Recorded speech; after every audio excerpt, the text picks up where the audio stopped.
یہی ہے۔ پھر یہ کہتے ہیں اگر اس کی وجہ سے اولاد بھی باپ کے خلاف ہو جائے تو کیا کیا جائے؟ یہ بھی دیکھیں بڑا خطرناک معاملہ ہے۔ جتنی اولاد ہمیں سن رہی ہے وہ اچھی طرح یاد رکھیں، اگر ماں باپ میں جھگڑا ہو جائے آپ کو نیوٹرل رہنا واجب ہے۔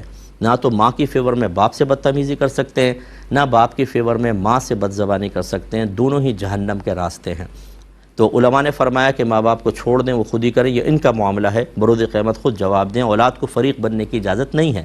ہاں اگر باپ ماں کو مارنے لگے تو بیٹا یہ کر سکتا ہے کہ ماں کو اس طرح ڈھک لے اور اپنی پیٹھ کے اوپر والد صاحب کے واروں کو سہ لے اور ماں کو اذیت نہ پہنچنے دے، اتنا کر سکتا ہے۔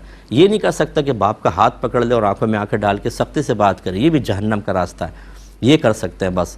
اور میں ایسی بہنوں سے گزارش کرتا ہوں، خدا را اپنے اولاد کو ساتھ ملا کر شوہر کے خلاف اگر آپ نے محاذ بنا بھی لیا، یہی اولاد ہوگی جو میدان محشر میں آپ کو چھوڑے گی نہیں، یاد رکھیے گا، کیونکہ آپ نے ان کی آخرت برباد کی ہے، اپنی فیور میں کرنے کے لیے شوہر کے خلاف کر دیا۔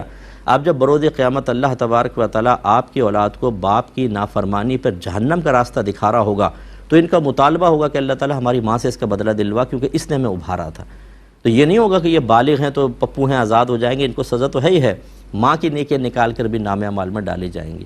اس لیے خدا را سلجھے ہوئے ماحول کو مارز وجود میں لائیں، اپنے بچوں کو تباہ نہ کریں، پیار محبت کے ساتھ رہیں۔